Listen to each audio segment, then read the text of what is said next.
Hello everyone, I'm Dennis Burns from Boulder Sounds. Welcome to this video. This is a demo of our new sample library for Native Instruments Kontakt titled Rock Music. Why is it called rock music? Does it have something to do with rock and roll? No, it doesn't at all. It has to do with the original rocks that come out of the earth. In this particular case, they're slate rocks, and we've turned them into musical instruments. I have been sampling these rocks since around the year 2000.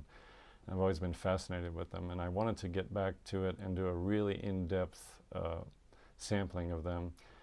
And my friend Bo Clausen in Denmark has created an amazing KSP script for Kontakt with both the hits instruments as well as the loops. So let me show you one of the rocks. This is rock number 12. And as you can see, it's got a hole drilled in it, and there's a fishing line threaded through the rock. The reason for this is so you can hang it in the air and have it suspended and vibrate freely. Right now it's resting on my leg, so it's kind of dead sounding. But that's fine, that's a good articulation. There's some of these sounds in the library as well. But if I suspend it like this, and here's a brush hit, you can get some really beautiful sounds. And so what I did is I recorded it with brushes. I used a mallet. I used the stick end of the mallet. I did hand hits, different parts of the palm of my hand. And we also did some swirls with the brush and sweeping sounds. And of course, depending on where you hit on the rock, you get totally different tonal characteristics. So this combined with this Kontakt scripting engine that's involved, you have all these editing possibilities, and it's really fun to create your own little kits and save them. So I think you'll find it to be something really unique. And so let's dive in. I'll show it to you right now. So here we are in Kontakt. I've loaded slate number 8, 4/4 loops. And you can see on the browser we have a bunch of other loop instruments as well. Let me open the Mac Finder so you can see it better. We have 13 different loop instruments. Some are 3/2 loops, which is actually 4/4 time. And we have 6/8 loops, as well as 4/4 time loops. In this folder, this will be in your download, slate loop examples. These are some presets we've made of the existing slate rock instruments with various editing, and just to show you the possibilities of what you might do on your own, or you can just use them as separate presets that are available to you. Let me go to minimized mode here in Kontakt to make everything a little tighter. Okay, so we're on the front page. Let's go to the back page where all the fun is. So the blue keys are our loops. They're mapped to both the white and black keys. And these are our key switches down here. Let me just make some sound with this to kind of give you an idea of what we might do. So here's a loop.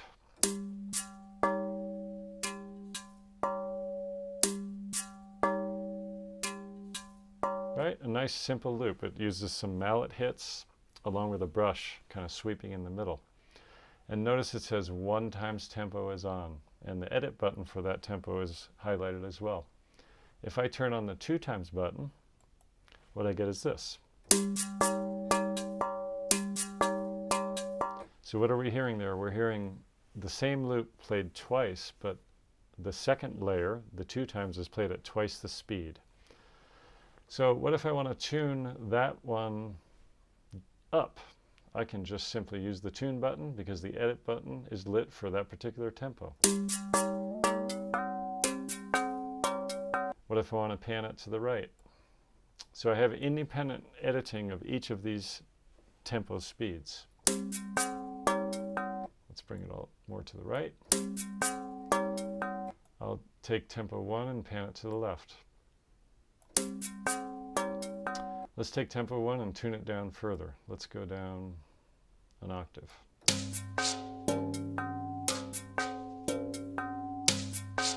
I can change the volume of any of those tempos as well. I'll drop the tempo 1 just down a little bit. I can use the spread control to either play the sample back in mono or a very wide exaggerated stereo spread at a value of 100, but I'll just set it back to its default.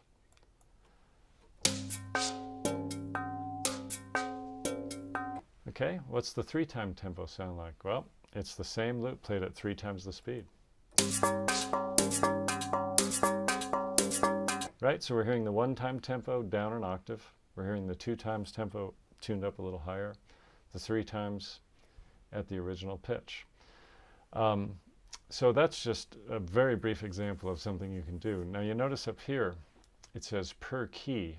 So that edit only applies to the key that I was playing, which is called the focus key, which is labeled right here, slate number 8, 4/4 loop 13. It's called number 13. Okay, I can change that to global and change all the loops at once. But for now, I'm going to stay on a per key basis. So let's do something else. Oh, and by the way, next to the per key, it says trigger immediately. I'm playing these by hand. I'm not using a DAW. But we can trigger it on the next 16th note, the next 8th note, the next quarter note, or the next measure. So this is more for sequencing purposes. For playing it live, of course, you want to trigger immediately. Group effects. Well, what if I want to edit my 1 times tempo? So I'm going to turn off the 2 times and 3 times tempo. What if I want to add some EQ just to that 1 tempo? Well, I need to be on the Edit 1 times tempo, click the EQ button, and we'll play the loop. Okay, then I'm going to tweak the mid-range.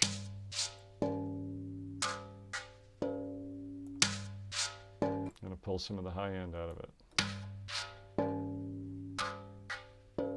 Okay, so we have all these effects up here we can use. We have a transient effect, we have a filter, compressors, distortion.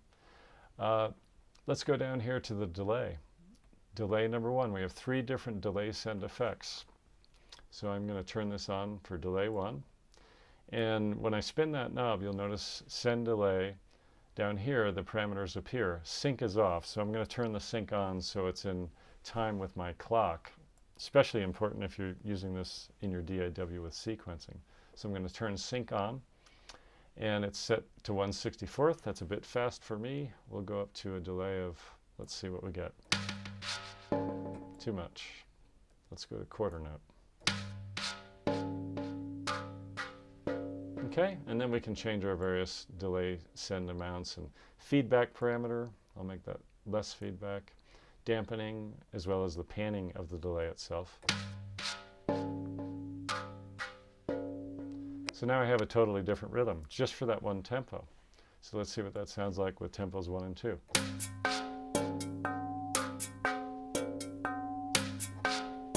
Kind of interesting.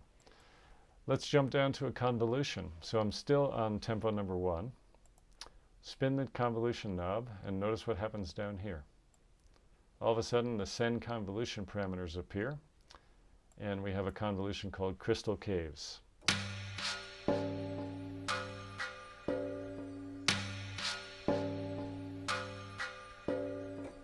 Right? And if we want to change that convolution, we can go to our categories drop-down menu. This is in the special effects category, and we have these other categories. You can read them there on the screen. And then, of course, in each folder, we have another drop-down menu which lets you choose a different IR convolution. That one's called Dry Ice. But let's go back to Crystal Caves. That's kind of cool sounding. And then in the convolution down here, we can change the size of it, high-pass filter, low-pass filter, as well as a pre-delay. Bring the pre-delay up a little bit so we can hear the dry sound just a little more quickly. What does that sound like with the 2 times tempo? Pretty interesting. Let's give the 2 times tempo a different convolution. So I'm going to spin convolution number 2 knob. Down here you see it says send convolution number 2. The parameters appear. And this is from the reverse category. It's a sound called tetra. Here's just the 2 times loop by itself. Right? Both of them. 3 times loop added with that. Okay, so let's go all out, and we'll turn convolution number 3 on for the 3 times loop. We have a bell.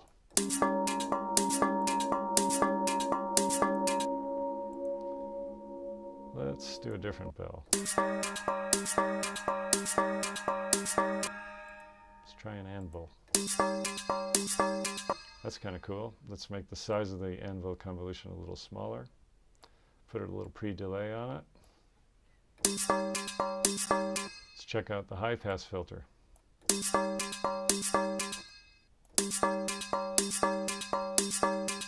Let's hear it with the others. Here's with 2 and 3 times.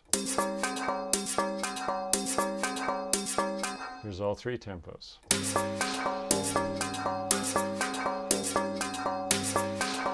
Get the idea? Pretty cool sounding. So that was just the one key. Now I could have done all those edits to multiple keys at once if I had chosen some different parameters, but I'll get to that in just a moment.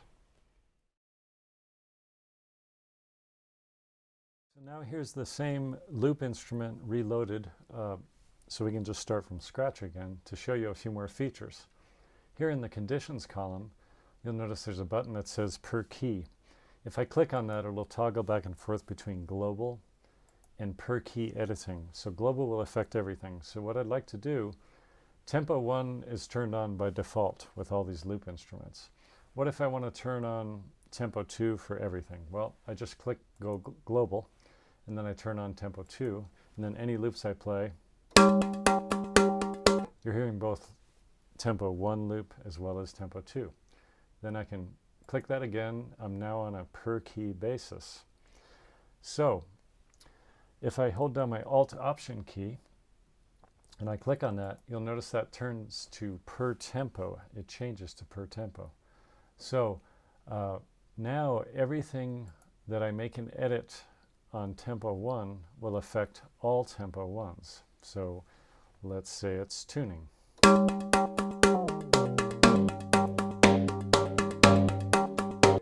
I'm still in per tempo mode. I go to tempo 2. This will affect all tempo 2 loops.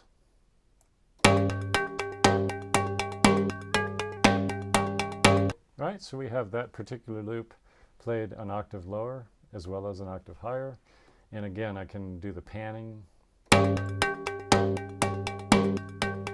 Change it here.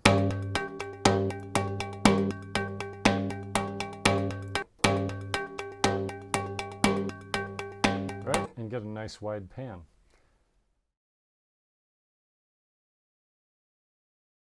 Here's another button that's very useful in the selections column right here. It says auto select, and what that means is as I go through my loops, when I play a loop, you can see down here where it says loop 26, that will change when I go to a new loop. That jumped to loop 28. So my focus is changing as I play. That's what auto select means. If I click on that button again, it says freeze on. So what that will do is as I go to different loops, let me go back to the C# loop. So I choose freeze on. As I go to other loops, it'll still remain focused on the C# loop or the 26 loop. And notice here it shows me in the drop-down menu, I can choose my various loops by this scrolling column as well if I want to do it manually. So here's the C#. I'll go to D#, and you'll notice loop 26 will not change. It'll still be 26. Or so why would I want it not to change? Because I might want to edit it and see how it works in conjunction with another loop without it jumping to the other loop. So I'll leave the freeze on, and I'm going to change this with the Alt Option button to per key, and let's use a different effect. Let's use a transient. So this is a cool effect. The attack will emphasize the attack here in the transient.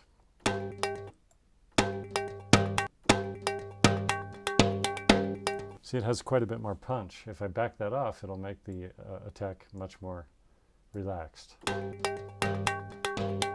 If I increase the sustain, See, it has quite a drastic effect, but it's very useful for percussive sounds. And we thought this was so useful, we put in 2 of them, so you can do them in a chain, transient 1 and transient 2. So now, I can play that and compare it to my other loop. Or play them together.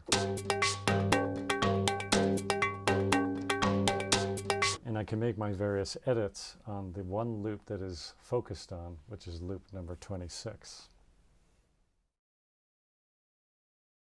So next I want to show you the key switches. So down here in the yellow keys, you'll notice as I scroll through them and play them, my editing focus changes. So that's just for quick editing. You're tweaking stuff. You want to go from tempo 1 to tempo 2 to tempo 3. You can just scroll through it that way. Or if you prefer, you can click on it with your mouse. The green keys, what they do is they turn on and off the various tempos. So here's just tempo 1. Excuse me. Tempo 1. And a half step above it at F sharp will turn that tempo back off. So I can turn it on or off. Same thing with tempo 2. Half step above, on or off. And tempo 3, A to A sharp. And you can just go back and forth that way. This is really useful as far as sequencing in your DAW. When you have a sequence running and you just want to throw in a quick tempo 2 or tempo 3 fill, you can just hit that key switch and it'll fill it in for you automatically. So for example,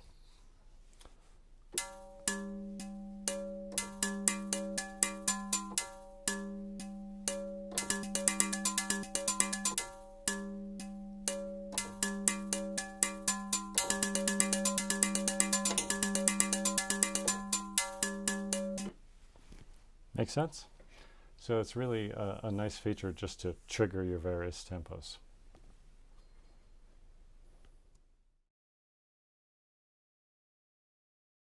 So now I've loaded a different slate. This is slate number 11 for loops. And let's play with the filters. So I'll go to the back page and let's choose a loop.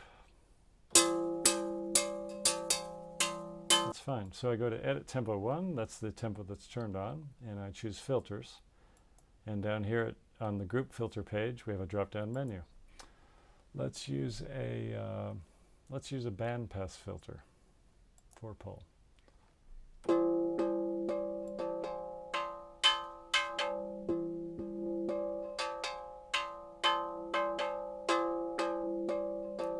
Turn up the resonance.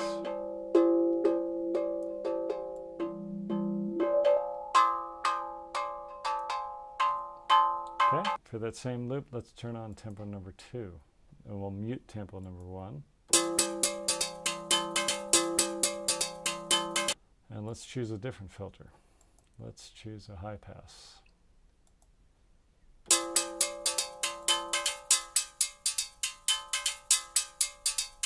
Little resonance. Let's tune this one down a bit.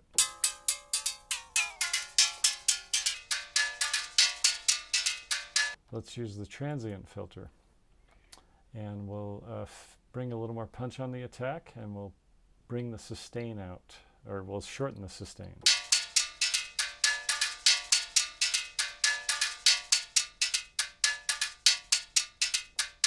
Kind of interesting. We'll listen to it with tempo number 1.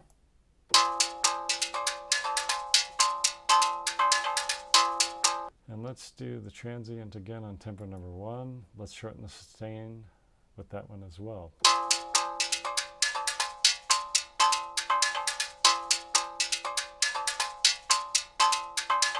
Let's EQ tempo number 2 a little bit.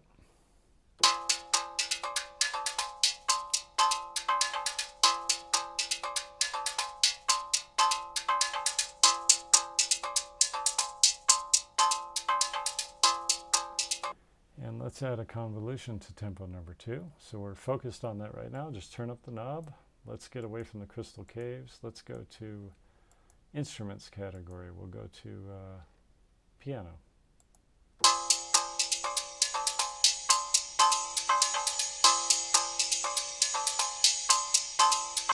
Bring the pre-delay up a bit.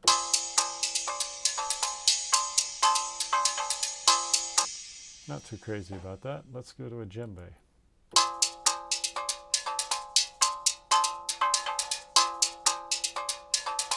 Not too crazy about that either. How about mandolin?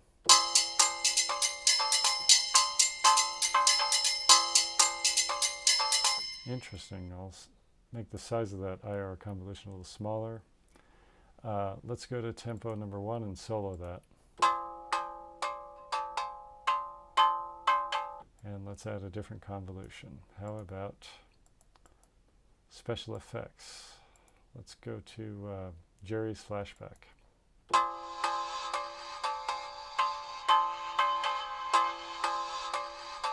What's that sound like with tempo number 2?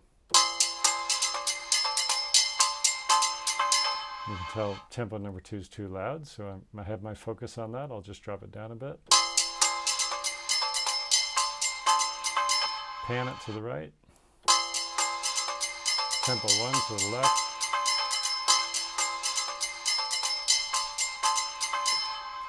So you get the idea what can be done? A lot can be done. That was just one key. You can adjust your entire kit to all different pitches, all different convolutions, all different independent send effects.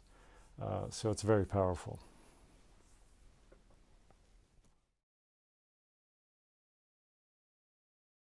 Now this last column here on the right, which says global tune, global volume, global effects. This will affect the entire instrument. So the most important one is the global effects column. So once you get your kit set up the way you want, let's say you just want to EQ out a little bit of the bass range or mid-range, you just click on the EQ button and you have your 3-band frequency, which you can easily do that.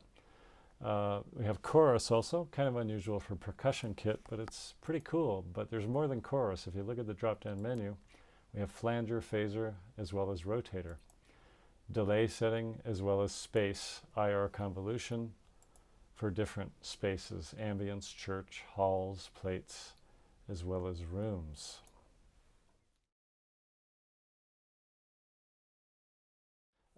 Another thing you can do is just randomly trigger a couple loops at once and just see what comes up.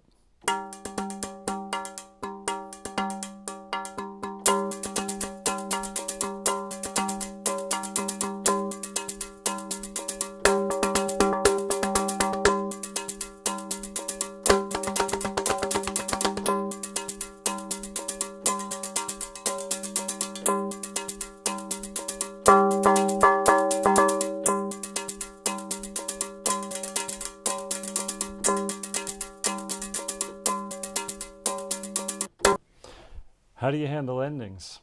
It's pretty abrupt when you end a loop, right? That's what the hits part of the library is for. So all these loops, all these rocks are created as hit instruments as well. You can add your own fills, make your own endings. If you have special effects set up in the loops, you can easily duplicate them in the hit instruments and have that nice tail for your ending of your sequence. So anyway, it's a real fun library to play with, and it's been really enjoyable to create, and I hope you enjoy it. Best wishes to you from Boulder Sounds.